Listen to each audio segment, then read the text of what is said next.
السلام عليكم ورحمة الله. الحمد لله رب العالمين، والصلاة والسلام على أشرف المرسلين نبينا محمد وعلى آله وصحبه أجمعين. We continue inshallah ta'ala with Kitab al-Salah from al-Murbi, and continuing from page 194, the top of the page. ويحرم على من وجبت عليه تأخيرها عن وقتها. ويحرم from الزاد ويحرم تأخيرها عن وقتها إلا لناو الجمع ولمشتغل بشرطها الذي يحصله قريبا. So reading this ويحرم, that means it's haram, it's a present tense. على من وجبت عليه, it's haram upon the one that the salah is obligatory upon him, as mentioned above. Someone that has reached the age of a taklif, the age of puberty, he is sane, and so on. So salah is obligatory upon him, and the time of it entered. يحرم تأخيرها, it's haram for such a person to delay the salah عن وقتها, beyond its time. عن وقتها. إن الصلاة كانت على المؤمنين كتابا موقوتا. Salah has been upon the believers كتابا موقوتا, in very specific times. So Salatul Dhuhr is to be prayed before the time of Salatul Asr. So this is where it's haram to delay Salatul Dhuhr till the time of Salatul Asr. He says in the Sharh al-Mukhtar, عن وقتها المختار, the chosen time. And that to make sure that two prayers, which is Salatul Asr and Salat al-Isha, they have what's called al-Waqt al-Mukhtar, وقت الاختيار, and وقت الضرورة. وقت الاختيار is the beginning of its time, when a person has the choice to pray it on time. The time of necessity, which is for the Asr Salah, which is not permissible for a person to choose to pray Salatul Asr when the sun turns yellow, which is closer to Maghrib. This is not permissible for a person to choose to pray Salatul Asr at this time, unless there's an excuse. The same thing for Salatul Isha. It is not permissible for someone to choose to pray it after the middle of the night. So after the middle of the night, it's waqt darura. If a person has a valid excuse, then a person can delay Salatul Isha to the middle of the night. So that's what al-Mukhtar signifies here. تأخيرها عن وقتها المختار. So it's haram to delay the Salah. Salatul Dhuhr, it's extended all the way to Salatul Asr. So as long as he prays it before Salatul Asr. This is in principle. Of course, we're not talking about the Salatul Jama'ah or so. And Salatul Al-Fajr, and as it's going to be mentioned, with the sunrise. And Salatul Asr, there's two times to it. The time of Al-Ikhtiyar, which is right all the way till the sun turns yellow, and then after that it's Waqt al-Dhuhr, and the same thing for Salatul Isha. So here تأخيرها عن وقتها المختار أو تأخير بعضها, or to delay some of the salah, some of the salah, like praying one rak'ah, and then even though he would catch the salah, but to delay some of it, some parts of the salah. أو تأخير بعضها. He says here إلا لناو الجمع لعذر, except for someone that is intended to make jam'a, of the salah, to combine the salah together. So in that case, لعذر, for a valid excuse. So if someone is making jam'a of the salah, فيباح له التأخير, it's permissible for such a person to delay the salah because he's making jam'a. He's going to make Salatul Dhuhr and Al-Asr jam'a at the time of Asr, because it's valid for such a person to make jam'a. A traveler, for example, or whatever the reasons for jam'a that is going to be mentioned. So that in that case, it's permissible for such a person to delay the salah. لأن وقت الثانية يصير وقتا لهما, because the time of the second salah, which in this example Dhuhr and Asr, the time of the second one, which is Salatul Asr, يصير وقتا لهما, becomes a time for both of them, for both of the salawat, Dhuhr and Asr. So it's basically when a person, for example, is traveling and he wants to combine Dhuhr and Asr together, the time of both Salah is from the beginning of time of Dhuhr all the way till the sun turns yellow, which is the end of Salatul Asr. So this is the one that has the intention for making. So this is here ويحرم على من وجبت عليه تأخيره عن وقتها المختار أو تأخير بعضها. He knows that if he gets up and make the salah, there's only 2 minutes left. So he's not going to be able to finish the salah in these 2 minutes. So it's haram also for him to do such a thing. إلا except لناوٍ الجمع. Someone that has the niyyah to make جمع لعذر, for an excuse. فيباح له التأخير, then it's permissible for such a person to delay the first one, the first salah. لأن وقت الثانية يصير وقتا لهما, because the time of the second salah becomes both for both salawat time for them, as we said the example of Dhuhr al-Asr. And also it's haram, he says وإلا لمشتغل ولمشتغل بشرطها الذي يحصله قريبا. So وإلا, so except, now we're talking about the one that is waiting for the last few minutes before the end of the salah, تأخير الصلاة. But if someone here in this case وإلا لمشتغل بشرطها, someone that is busy with one of the conditions of the salah, الذي يحصله قريبا, that he will attain this condition very soon, but after the finishing of the time of the salah. This is one of the masail that is kind of has issues and many things to be mentioned there, which is to make tasawwur, to perceive the mas'ala in the right way. Someone, for example, there is 5 minutes left for Salatul Dhuhr, and now he's trying to find water to make wudu. So he's busy looking for water to make wudu, or the example that's going to be mentioned in the sharh. And he knows that if he keeps on looking, or by the time he gets the water from the well, for example, the time will end. So should he make the salah without wudu, or should he continue to get the water from the well and to make the salah even after the time of dhuhr ends?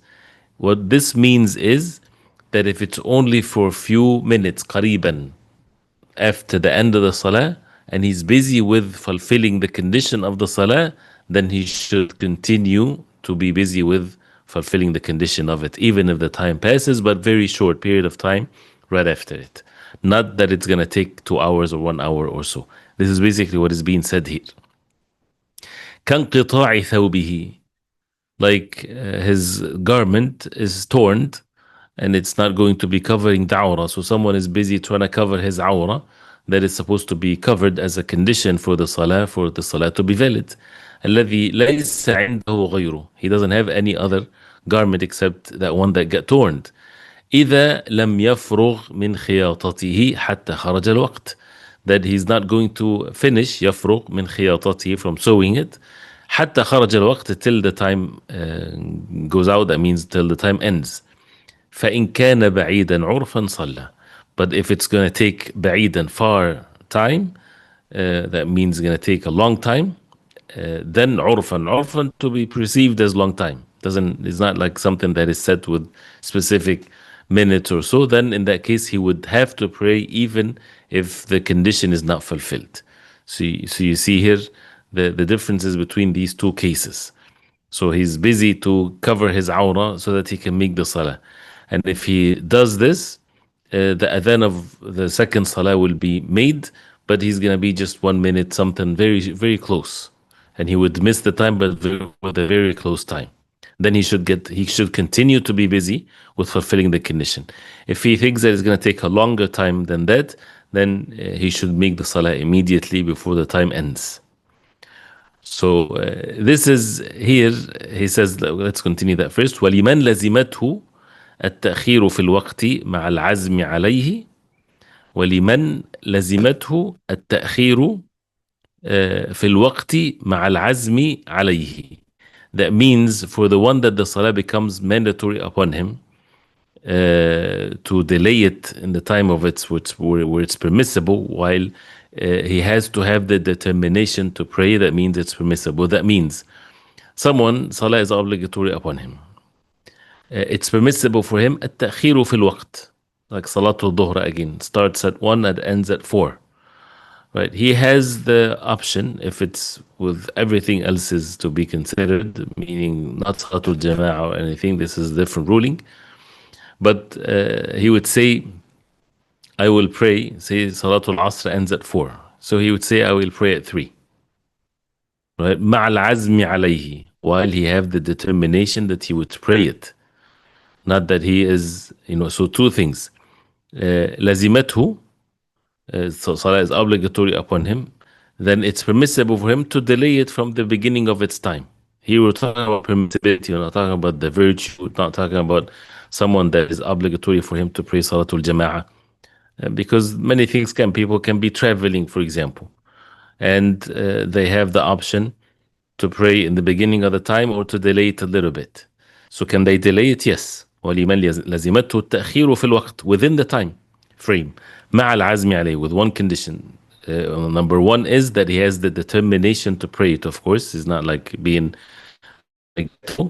ما لم يظن مانعا, as long as he does not think that there's something going to prevent him from making the salah on time if he delays it. For example,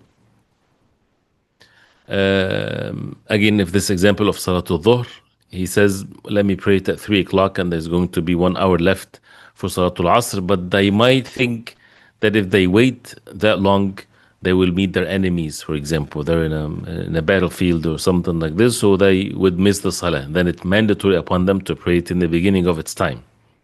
Or a person knows that he's not going to be able to, something might happen that is not going to be make him able to pray the salah on time. So that means it's obligatory for him to pray it in the beginning of its time.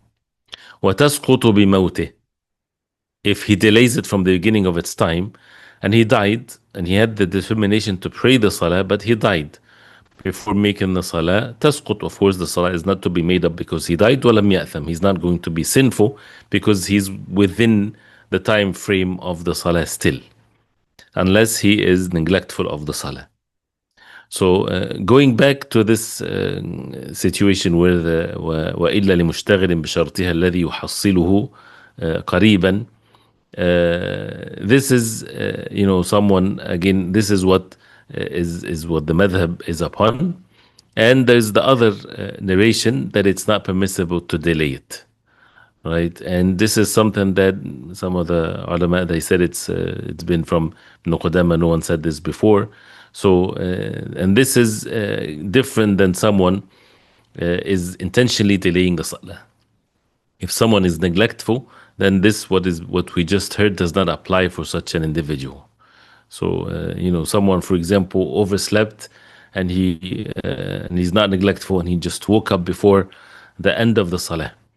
And as the example that is mentioned here, for him to cover his awrah or to make the wudu, it's gonna allow the salah to be prayed after its time. So should he pray right away without the wudu, or he should wait? So this is where it applies, where it's only for a short period of time after the time ends, then he should continue to make the wudu and to cover the awrah and things like this. Otherwise, if it's going to take, he knows that it's going to take a long time, then in that case is to pray without even the condition. So this is some of the opinions with that matter, and it's a very detailed subject, of course. But if it's only and the reason why that يحصله قريبا, because sometimes things are not very precise with the second when it comes to the beginning of the time of the salah. He says وَمَنْ جَحَدَ وُجُوبَهَا كَفَرْ. Now a different mas'ala here, a different matter here. Whoever denies the obligation of the salah, kafar, he becomes a disbeliever. Because this is from al-ma'lum min ad-din bil-darura. This is something to be known with the religion, from the religion by necessity. Whoever says salah is not obligatory, for example, this is an act of disbelief. إذا كان ممن لا يجهله, if he's from among those who would be very obvious that he's not ignorant about it. Because unless, for example, someone just embraced Islam, he might not know. So that's different. But someone is already, he knows that someone the like of such a person, he would know that whoever denies this, then this is an act of disbelief. وَإِن فَعَلَهُ, even if he prays. So if somebody, he prays, but he says, no, I don't think Salah is obligatory anyway, but I'm just praying anyway. He still is a disbeliever. Why? Because he's denying something. Because he says, لِأَنَّهُ مُكَذِّبٌ لِلَّهِ وَرَسُولِهِ وَإِجْمَعِ الْأُمَّةِ, because he is denying, he's belying Allah subhanahu wa ta'ala and his messenger sallallahu alaihi wasallam and the consensus of the ummah. He's denying what's mentioned in the Quran, for example, and the sunnah of the Prophet alayhi salatu wasalam. So this is al-juhud, to deny that it's obligatory. And this is consensus, of course, among the ummah. And this is the same also consensus with everything that are consensus among the ummah, that it's an obligation. Whoever says there's no such a thing as zakah in Islam, there's no such a thing as fasting Ramadan in Islam, he's basically saying clearly that the Quran is not true, because this is what is established clearly in the Quran. Or says that drinking intoxications is halal in Islam. It's kufr, it's act of disbelief, knowing. But he's among those who would not be ignorant of these matters. وَإِنِ ادَّعَى الْجَهْلَ وَإِنِ ادَّعَى الْجَهْلَ, even if he claims to be ignorant. كَحَدِيثِ الْإِسْلَامِ, if he claims to be ignorant. كَحَدِيثِ الْإِسْلَامِ, someone that is new to Islam. عُرِّفَ وُجُوبَهَا, if someone is in that state, then he is to be told, عُرِّف, he is to be told the obligation of the salah. ولم يحكم بكفر, and of course he's not to be given the ruling that he's a disbeliever, لأنه معذور, because he has an excuse. فإن أصر كفر, and if he, after the matter becomes clear to him, and he still continue to say that that salah is not obligatory in the deen of Islam, kafar, he becomes a disbeliever. And by the way, this issue of a takfir or kufr, this is by the people of authority. This is not by the individuals to make that verdict. Because as you see, the matter as it's going to be mentioned here in the next statement. So this is not for the individual. This is knowing the ruling, yes, but not to declare or to make takfir of a specific individual based on this. وَكَذَا تَارِكُهَا تَهَوُنًا, the same thing ruling apply for the one that does not pray تَهَوُنًا, neglectfully. أو كسلا, or laziness. لا جحودا. So the same ruling applies, and this is in Madhab Imam Ahmad. Whoever does not pray whatsoever, he knows that the salah is an obligation, but he does not pray because he's lazy. So that still also he becomes a disbeliever in this case. But here he says, وَدَعَاهُ إِمَامٌ أَوْ نَائِبُ, and the imam invited him, called him. Al-imam here is not the imam of the masjid. This is the ruler. أَوْ نَائِبُهُ, or the one that act on behalf of the ruler, which is like the judge. So this is in a state of authority. لِفِعْلِهَا, so he called him to establish the salah. فَأَصَرَّ, and that person persistently denies, and he says no, he's going to continue to not to pray.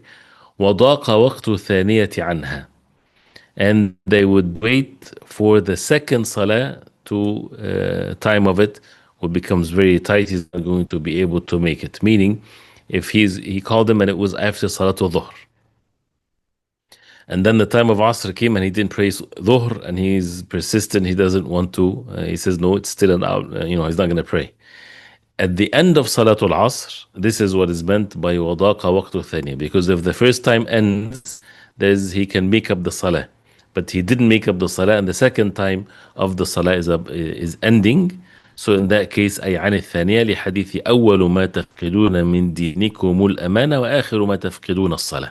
The first thing that you would تفقدون, that you would not do or miss of your religion is al-amana, the trust. And the last thing that you would miss in your deen is the salah. If there's no salah, there's no deen. As Imam Ahmad rahimahullah says, كل شيء ذهب آخره لم يبق منه شيء. Anything that the end of it goes away, there's nothing of it is left. So if the last thing of your religion is the salah, there's no religion after that, that means a person had left the religion. فإن لم يدع لفعلها لم يحكم بكفره. So if he's not being called by the judge, by the person of authority to do it, he is not to be given the ruling of a kafir. because this is the job of the people of authority if this matter is established and it's not by the individuals to make or to declare such a ruling. لاحتمال أنه تركها لعذر يعتقد سقوطها لمثله, because there's a possibility here that he is leaving it for an excuse. He believes that the like of him, it's okay to miss the salah in that case. So he doesn't think that it's an obligation, or not that he does not think that it's an obligation. He doesn't think that this is an act of disbelief if he leaves it out of laziness. ولا يقتل حتى يستتاب ثلاثا فيهما, and he is not to be killed by the people of authority as a punishment unless he is sought to repent to Allah subhanahu wa ta'ala for 3 days. So he is to be left to repent to Allah subhanahu wa ta'ala and to make the salah for 3 days. أي فيما إذا جحد وجوبها. This is in case that he denied that it's an obligation. وفيما إذا تركها تهونا, and also if he left the salah out of negligence or laziness. فإن تابا وإلا ضربت عنقهما. So either they repent to Allah subhanahu wa ta'ala, or then the capital punishment is upon them to be established by the ruler. والجمعة كغيرها. And the Jum'ah Salah is the like also of the rest of the Salawat if they denied that this is an obligation. وكذا ترك ركن أو شرط. The same thing applies for someone intentionally leaving a pillar of the Salah. He says Salah is valid, it's fine without the sujood, for example, without ruku'. And he is to be told, he is to be taught. And if he refuses, after the matter becomes clear, then he is to be declared by the people of authority that he's a disbeliever. And then he says, وَيَنْبَغِي, same thing with shart. If a person believes that their salah is valid without having to make wudu, what is wudu? I'm clean, something like this. And of course, if the person is ignorant, then he is to be taught. Then he says afterwards, وَيَنْبَغِي الْإِشَاعَةُ عَنْ تَارِكِهَا بتركها حتى يصلي ولا ينبغي السلام عليه ولا إجابة دعوته قاله الشيخ تقي الدين. He says here that it should be like spreading the information about that person to the people, warning them against him, عن تاركها بتركها, so that he would pray. So this is as a way to make him make the salah. And this is Sheikh Taqi, he mentioned it, but this is if there's benefit in doing so, as the ulama they say. So it depends on the situation or the circumstances. So as a way to deter the person from such an evil act is to warn people against them. But if it's other ways will be more benefiting, then it's to be done. This is not like a matter that is determined by the Wahy, the Quran, and the Sunnah of the Prophet ﷺ. This is part of how to bring the maslahah and the benefits in it. ولا ينبغي السلام عليه, should not give him the salam, ولا إجابة دعوته, and not to accept invitation. ويصير مسلما بالصلاة, and if he makes salah, then he becomes a Muslim, because if he left al-Islam, then he becomes a Muslim with the salah. ولا يكفر بترك غيرها من زكاة وصوم وحج تهونا وبخلا. He is not to be declared as a disbeliever if he leaves other than the salah, zakah, fasting, hajj, tahawunan, laziness or greediness, out of greediness. So only the salah. So in the madhab, that first of all, ijma', the consensus among the ummah, any of these pillars of al-Islam, if it's left with the belief that this is not part of the deen, then of course a person is a disbeliever. But if he leaves something out of laziness, the madhab of Imam Ahmad is only the salah. Because of the hadith that specifically mentions the salah, then he is to be given the ruling of a disbeliever. But other than the salah, of what's known in the deen of Islam by necessity, like fasting and zakah and hajj, if he left it out of laziness, he knows that it's an obligation, but he's not doing it out of laziness, then he is not to be given the ruling of a disbeliever, because there's no evidence to prove that. The evidences were only in the subject of the salah. So this is with the subject. Then after that he starts the kitab or bab al-adhan. باب الأذان, he says هو في اللغة الإعلام. So if you go back and read the Z real quick, inshallah, from the beginning, so everything is clear. in كتاب الصلاة تجب على كل مسلم مكلف إلا حائضا ونفساء ويقضي من زال عقله بنوم أو إغماء أو سكر أو نحوه ولا تصح من مجنون ولا كافر فإن صلى فمسلم حكما ويؤمر بها صغير لسبع ويضرب عليها لعشر فإن بلغ في أثنائها أو بعدها في وقتها أعاد ويحرم تأخيرها عن وقتها إلا لناو الجمع ولمشتغل بشرطها الذي يؤصله قريبا ومن جحد وجوبها كفر وكذا تاركها تهونا ودعاه إمام أو نائبه فأصر وضاق وقت الثانية عنها ولا يقتل حتى يستتاب ثلاثا فيهما. Then he says باب الأذان, the chapter of الأذان. He says هو في اللغة الإعلام. Linguistically the word الأذان means informing. الإعلام is to inform. قال تعالى وأذان من الله ورسوله, to inform the people from Allah and His Messenger صلى الله عليه وسلم, أي إعلام from العلم that I would make you know.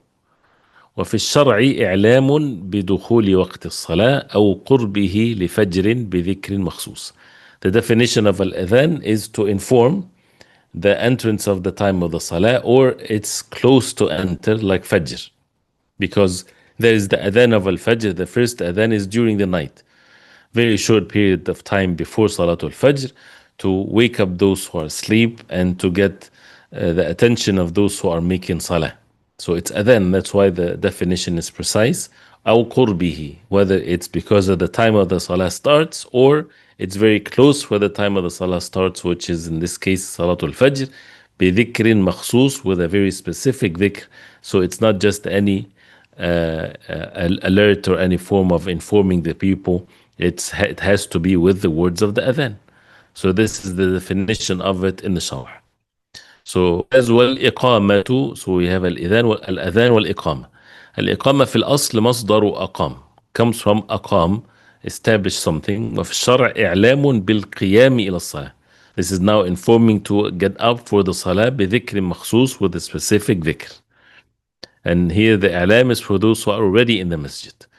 وفي الحديث المؤذنون أطول الناس أعناقا يوم القيامة رواه مسلم. And in the hadith, the people, those who make adhan, the mu'adhinun, they are the longest among the people with their necks in the day of al-Qiyamah, the virtue of al-adhan, one of the virtues of the adhan.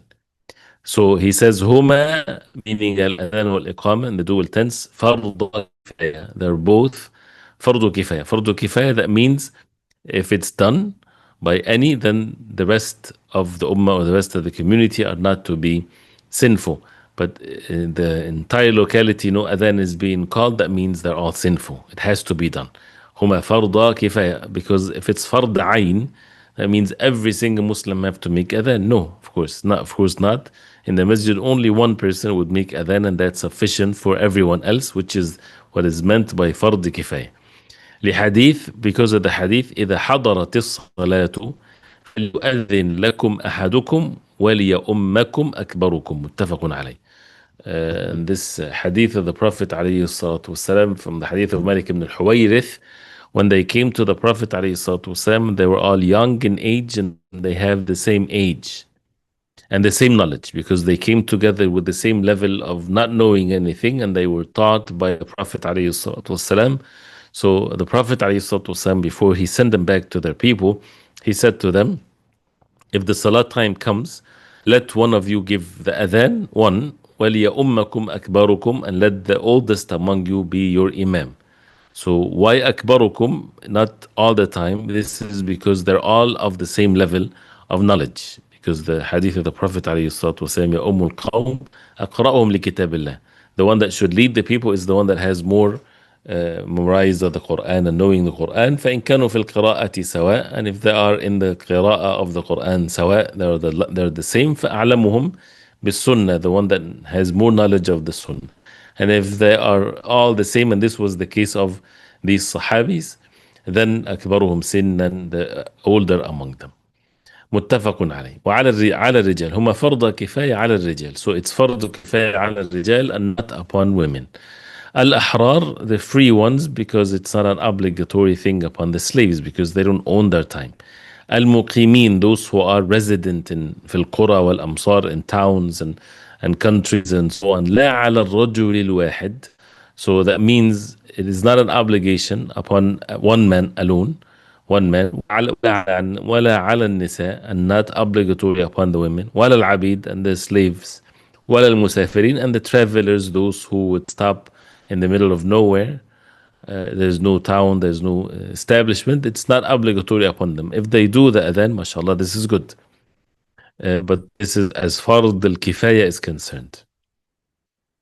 And there are hadith that praise the ones that would make the adhan when they are away from everyone, like a shepherd, for example.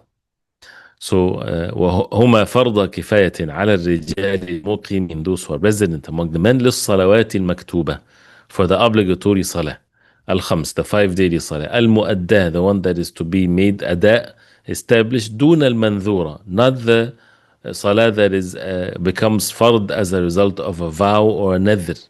It's fard. Someone made a nadhr upon himself to pray a specific salah, then it becomes fard upon him, but it's not to be given adhan. So it's not every fard, it's only the 5 daily salah. دون المقضيات, and not the ones that is going to be done as qada. Someone has few salawat that he missed. When he's making up the salah, there's no adhan for these salawat. والجمعة من الخمس, and صلاة الجمعة is from the 5 daily salah. ويسنان لمنفرد وسفرا ولمقضية. ويسنان, it's recommended for to do the adhan and the iqama if someone prays alone or someone that is traveling, as we mentioned before. ولمقضية, for a salah that is being made up as a result of missing it. Right, so the last point here, he says يقاتل أهل بلد تركوهما. The people of a town or a place, they would be fought against if they abandon the adhan and the iqama. أي الأذان والإقامة, they would know that the town is Muslims are there by the adhan and the iqama. فيقاتلهم الإمام أو نائبه. If a town they refuse to make adhan or iqama, then the imam, the ruler, would fight against them. لأنهما من شعائر الإسلام الظاهرة. So it's because it's one of the clear شعائر rituals of Islam that is to be done apparently openly. And this is only under the rule of the Muslimin. وإذا قام بهما من يحصل به الإعلام غالبا. If some establish the adhan and the iqama from in a way that al-i'lam, informing people, will be done most likely, أجزأ عن الكل. It's sufficient for everyone else. وإن كان واحدا, even if it's one. وإلا زيد بقدر الحاجة, otherwise it's then to be increased according to the need. كل واحد في جانب, more than one person. Like for example, the town is big, so if one only gives the adhan, it's not going to reach all town.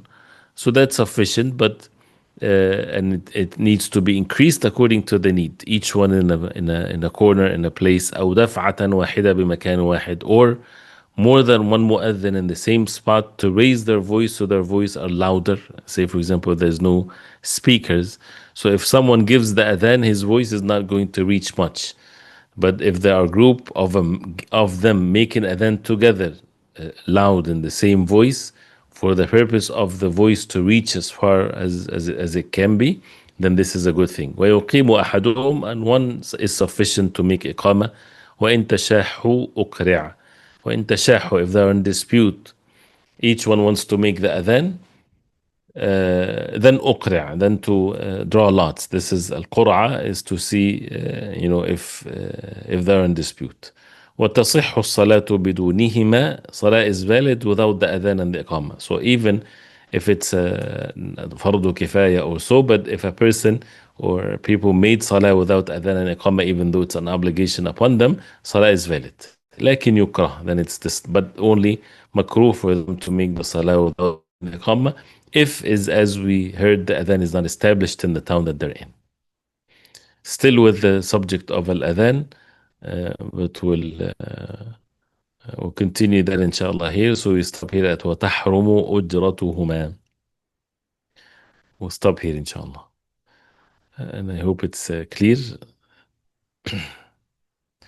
طيب, any questions inshallah?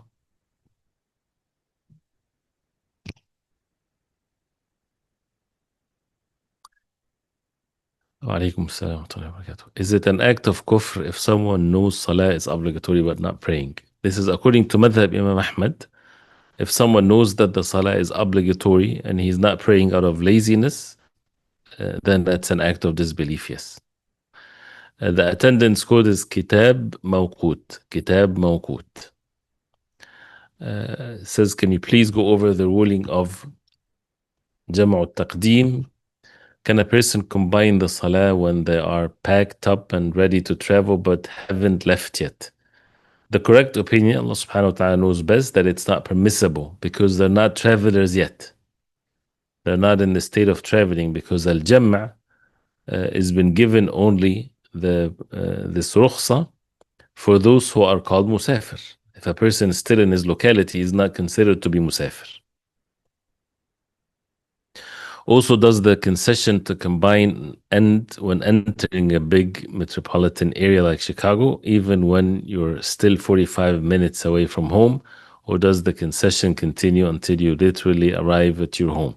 If you're returning back, if Chicago is your home and you're coming back, and once you enter what's the locals will consider to be Chicago, then all of the concessions of traveling ends, which is an issue that we have to pay attention to. That, if, say for example, someone is returning back home, and say that home is Chicago, and they're returning, and the time of Maghrib started while they were traveling, and they were thinking, let us just make the Salatul Maghrib and the Isha, combine them, Jam'u Ta'khir at the time of Isha when they reach home. This is valid, but as long as you did not enter Chicago, and as long as you didn't enter till the time of Isha enters. So say for example, if Isha is at 10 o'clock and you're returning home, and Maghrib, the adhan was made when you did not reach Chicago yet, and Chicago is your hometown. You can combine Jam'a Ta'khir as long as you did not enter Chicago till after 10, till the time of the adhan of Al-Isha. If you entered at 9:30, what constitutes Chicago, then you have to stop somewhere and make Salatul Maghrib, because now all the concessions of traveling is not valid anymore because you're not a traveler. I hope it's clear, inshallah. Could you please define nadhr and its conditions, or what makes act of nadhr? A nadhr is only made if a person make it upon himself by speech. If someone says, that upon myself, you say upon me, or with whatever words, that he would make 10 salawat or 100 rak'ah or whatever there is, whether it's with a condition or not. Doesn't have to be with a condition. It doesn't have to be, if I pass my exam, I will do this, or something like that. Once a person says it, it's not intention in the heart. It has to be said, uttered with one's voice. Then it becomes obligatory thing. If it's a condition, if the condition happens. If it's without a condition, then it becomes an obligation. So that person has to fulfill the nadhr, becomes obligatory upon him. So in the case that we mentioned, a person says that it's fard on me or nadhr on me, or he said something like this, that the salah that he would pray 2 rak'ah, then this 2 rak'ah becomes fard on him. And whatever he specified, if he just left it open, so anytime, does the person has to make adhan for it? No. No. Is there any dalil for the mu'adhin to face the qibla when calling the adhan, as is the common practice nowadays, or would it make more sense to face the people? This is a mas'ala where, since al-adhan, the point of al-adhan is to al-i'lam bidukhul waqt, to inform the people of the time starting, so it doesn't have to be facing the qibla. Is whatever works with informing the people. And that's why you would find facing the qibla is always a virtuous thing for any act of ibadah, with the general dalil of the virtues of facing the qibla. So that's why they would say, if he starts with facing the qibla, and then the mu'adhin, if the town is all over the place, then he should even go around and make a circle with his voice throughout the adhan, so that everybody would hear. If this is the only way for all of them all around to hear it. And this is what is best for such a situation here, not just to face the Qibla the whole time. And then even in the Adhan of Bilal radiallahu anhu, that he would move his head, only the head, to the right for Hayya al Salah and to the left for Hayya al Falah. Wa alaikum assalam wa barakatuh. I once observed a brother repeat al Adhan because he felt the first brother may have made a mistake in a pronunciation. Elder uncle, is this okay? Are there times that adhan should be repeated like this? No, it depends. I mean, if he made a major mistake in the adhan that makes it completely wrong in its meaning, then it's a different situation. Of course, there are mistakes in which people they make adhan, they make mistakes, but it's not to be repeated unless it makes it not adhan. If someone, for example, make adhan in English, for example, or but if this is what is his best of ability in pronunciation, then does not make the people to make another adhan. And there, of course, this is something that inshallah ta'ala we'll talk about. Sometimes people they say wrong things like Allahu Akbar, like this. This is wrong. This is a major mistake, but it's not to be repeated. It's just for the person to be corrected. When we travel to foreign country for a month, can we do jam' and kasr until we return back? The jumhur, the majority of the ulama, are on opinion that it's only valid if a person is going to stay for 3 nights and 4 days. More than that, knowingly, then a person should be treated as a local from the moment that he arrives. So while traveling, yes, shortening the salah. But once a person reaches, he knows that he's going to stay for a month. Then once he reaches his destination, then it's an obligatory to complete the salah and not to make jam'a for that. نعم. والله أعلم. طيب بارك الله فيكم. We'll continue inshallah ta'ala next time. وصلى الله وسلم وبارك على محمد وعلى آله وصحبه وسلم. السلام عليكم ورحمة الله وبركاته.